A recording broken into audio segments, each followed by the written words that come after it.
ये आकाशवाणी का प्रसारण है विविध भारती।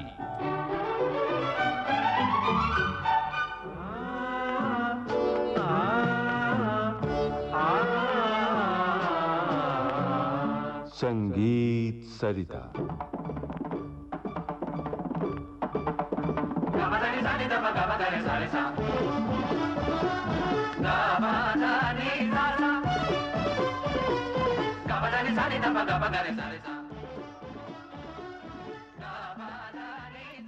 श्रोताओं नमस्कार। संगीत सरिता कार्यक्रम में इन दिनों आप सुन रहे हैं श्रृंखला भूप तरंग। आमंत्रित कलाकार हैं डॉक्टर मीनल माटेगांवकर। आपसे बातचीत की है जयंत पात्रिकर ने। आइए सुने इस श्रृंखला की 5वीं कड़ी। नमस्कार। भूप तरंग श्रृंखला की इस कड़ी में हमारे सभी सुनने वालों का हार्दिक स्वागत है। हमारे साथ स्टूडियो में उपस्थित हैं डॉक्टर मीनल माटेगांवकर जी। नमस्कार। मीनल जी, पिछली एक कड़ी में अपनी गुरु विदुषी आशा खाडिलकर जी की एक रचना आपने प्रस्तुत की थी जी। तो आज रागों की चर्चा में आगे बढ़ने से पहले अपने गुरुओं के बारे में आप कृपया हमें बताएं। जी जरूर। धन्यवाद जयंत जी। मेरी शुरुआत की शिक्षा नागपुर में श्रीयुत अप्पा साहब इंदुरकर के पास हुई जी। उनके पास ही मैंने संगीत अलंकार की शिक्षा प्राप्त की, संगीत अलंकार तक की शिक्षा प्राप्त की। उसके बाद पंडित वसंतराव राजूरकर, श्रीमती शोभा अभ्यंकर, इनके पास से मुझे थोड़ी सी तालीम मिली जी। लेकिन पिछले 20 साल से मैं श्रीमती आशा खाडिलकर जी के पास गाना सीख रही हूँ और अभी भी जारी है। वाह, क्या बात है। आज भूप तरंग में किस राग की तरंगे उठने वाली है? आज भूप तरंग में शिवरंजनी राग की तरंगे उठने वाली हैं। जी जी। शिवरंजनी ये जो राग है ये फिल्म म्यूजिक में ज़्यादा पॉपुलर है। हाँ। या तो जो वाद्य संगीत बजाते हैं उनमें ज़्यादा पॉपुलर है, और ऐसा कहना भी उचित होगा कि ये ज़्यादा राग पॉपुलर फिल्म म्यूजिक ने ही किया है। अच्छा, क्या विशेषता है इस राग की? हम बात कर रहे हैं भूप तरंग की जी। तो भूप तरंग में जैसे मैंने बताया था पिछली कड़ी में कि अगर कोई स्वर विकृत करते हैं, हाँ। यानी कोमल या तीव्र करते हैं तो राग बदल जाता है। तो राग भूप में जब आप गंधार कोमल करते हैं तो राग शिवरंजनी बनता है, और ये एक स्वर बदलने से इसका भाव जो है वो करुण भाव या विरह भाव से भर जाता है। अच्छा, अब अन्यान्य रागों की जब चर्चा हो रही है, इसमें अलग अलग रागों के भाव हमने देखे। कोई राग गंभीर है जैसे राग भूप, और किसी राग में चंचल प्रकृति का कोई राग है। तो ये आप कह रही हैं कि करुण या विरह रस जो है, करुण रस इसमें प्रधान होता है राग शिवरंजनी में।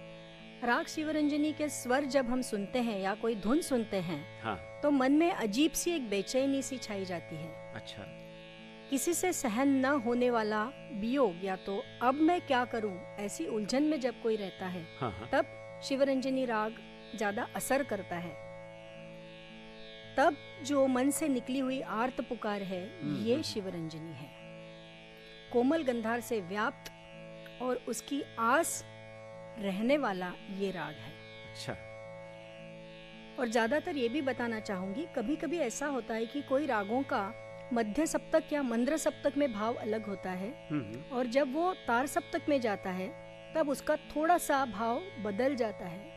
लेकिन शिवरंजनी के बारे में ये तीनों सप्तकों में इसका भाव जो करुण भाव है, हाँ। वो जारी रहता है। अच्छा। जो इसकी एक विशेषता मानी जाती है।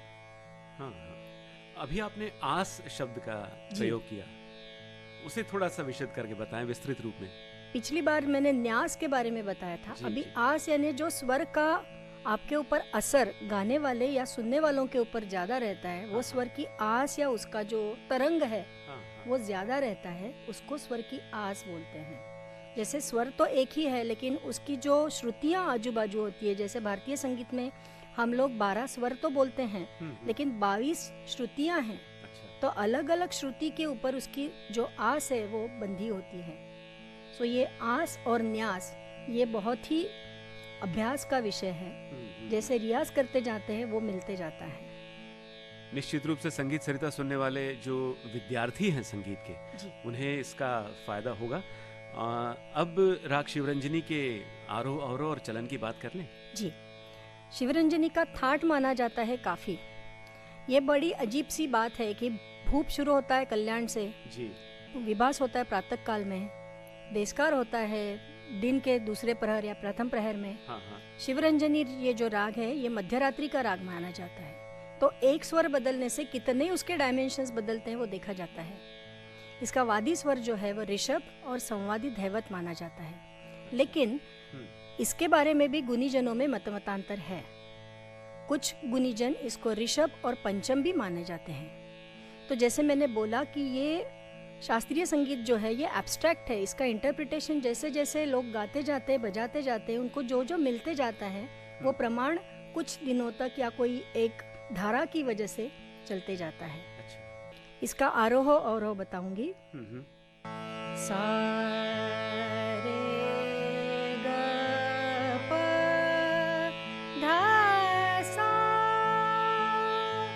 सा ध प ग रे सा प द सा रे ग रे ग प ग रे सा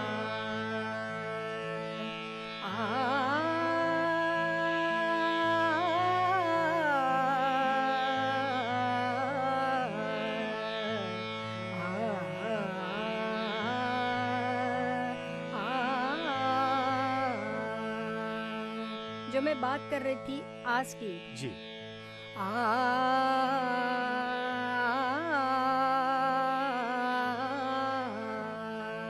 ये आंदोलन नहीं है, आंदोलन भी कहा जाता है, लेकिन ये जो गंधार का जो आस शिवरंजनी में दिखती है हाँ हाँ, वो उसकी आस है, उसकी आभा है। जी, जी, आ आ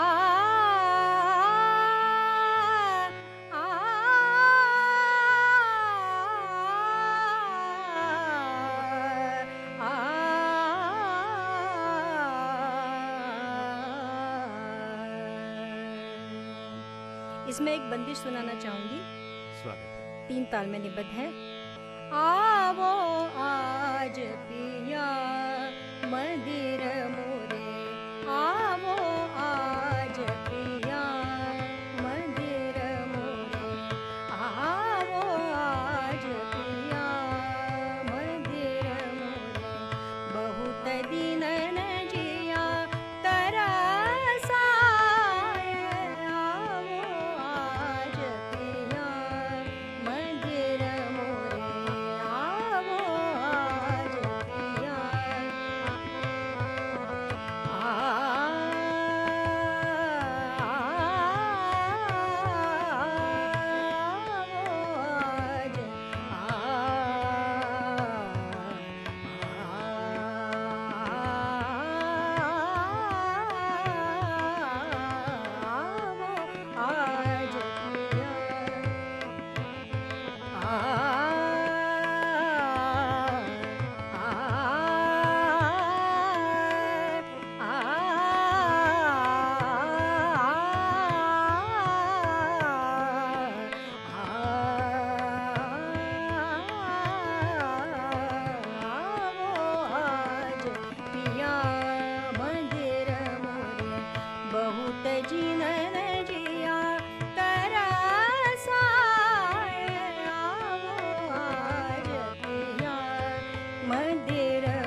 क्या बात है। राग शिवरंजनी का चलन जब आप बता रही थी, तो मीनल जी, जैसा आपने कहा कि फिल्म संगीत में सर्वाधिक लोकप्रिय ये राग है जी। और हमारे श्रोताओं के मन में निश्चित रूप से बहुत से गीत उभर रहे होंगे। भूप तरंग आप सुन रहे थे इस श्रृंखला की 5वीं कड़ी। आमंत्रित कलाकार डॉक्टर मीनल माटेगांवकर। आपसे बातचीत कर रहे थे जयंत पात्रीकर। तबला संगत अभय दातार, हारमोनियम संगत अनंत जोशी, तकनीकी सहयोग भावना सिंदल। विविध भारती की ओर से इस कार्यक्रम की प्रस्तुतकर्ता अनुश्री पाठक।